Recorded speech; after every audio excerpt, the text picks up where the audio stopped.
ya grand D. Ya D à m'inquiéter. Bah D à m'inquiéter, bien. Je crois la séance passée, tout le monde m'a attachement. Attachement à l'objet, attachement à l'homme, attachement aux théories, aux histoires que les gens disent.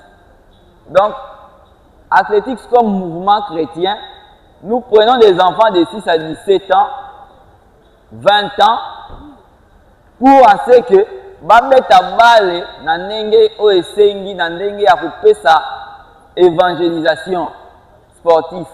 Obeta bale na évangéliser parce que bale za ko faire véhiculer ba valeur mingi. Tout le monde a la valeur net à fair play. Fair play, c'est une valeur très capitale.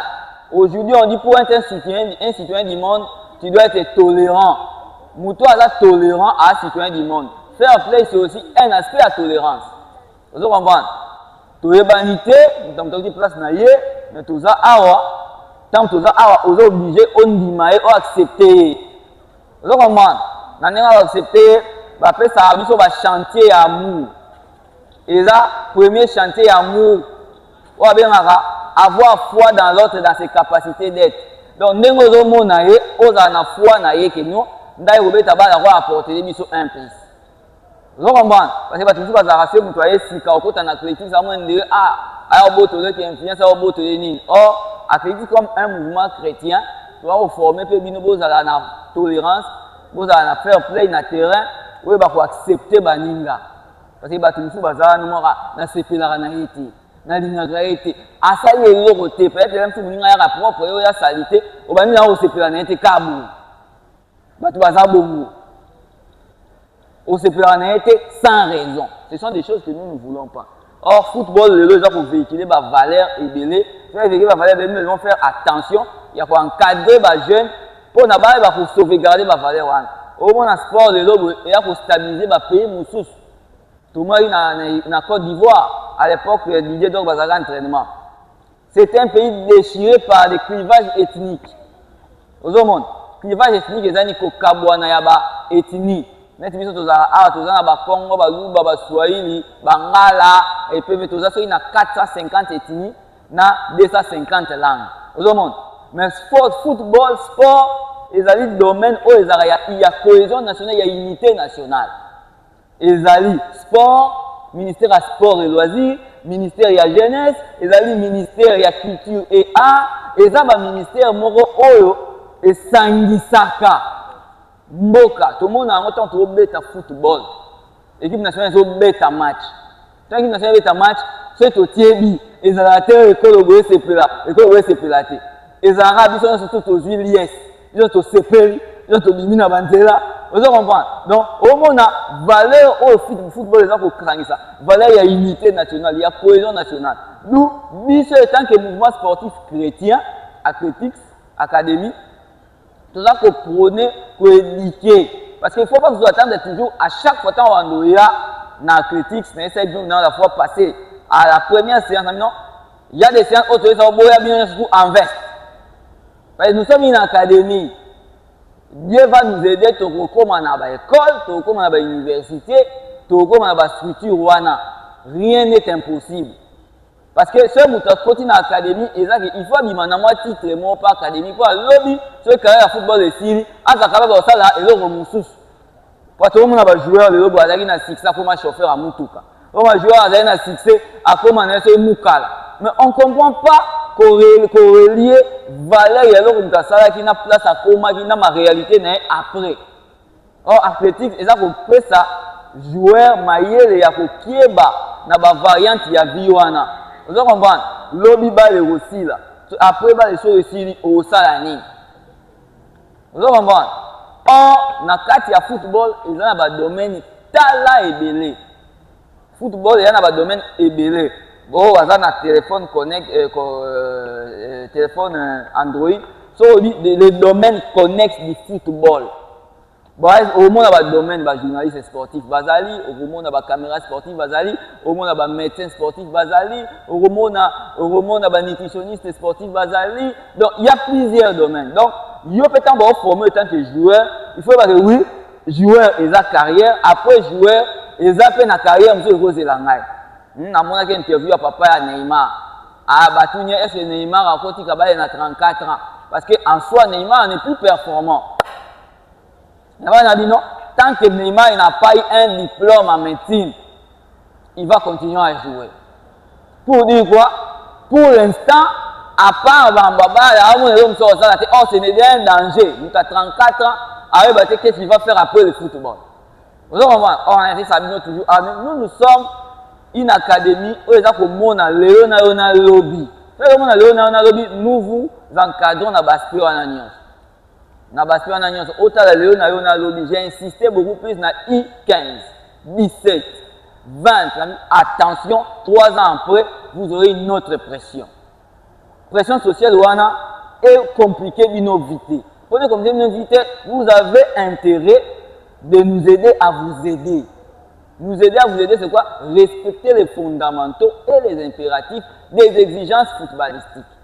Si on dit qu'on respecte le lobby, au moins, on peut balle, sur les occasions, à ta occasion, après la décision de football, on peut savoir sans problème. Pourquoi je vous dis ça? Tel que vous êtes là, vous tous vous avez des potentialités. Vous tous avez des qualités. Pour dire mutu moko talo ba awanga na yebi na naza kutite na bino nyonso tu bozana ba qualité bozana ba potentialité mais sikoyo ozana ko pesa beaucoup plus attention na qualité na ya football ya athlète vous comprenez mais qualité na athlète wana ezipa ba qualité msu fait plus tard parce que après football makamto ezali zomon na to na lobby joueur na biso mo alopa azaki un bon joueur autoté ka lopa on est na yolo ateki lopa on est na yolo bon yo bandi avandi côté comme mapangu football a sili succès a comme côté comme mapangu donc tant côté mapangu le boza okoma na libanda à la rue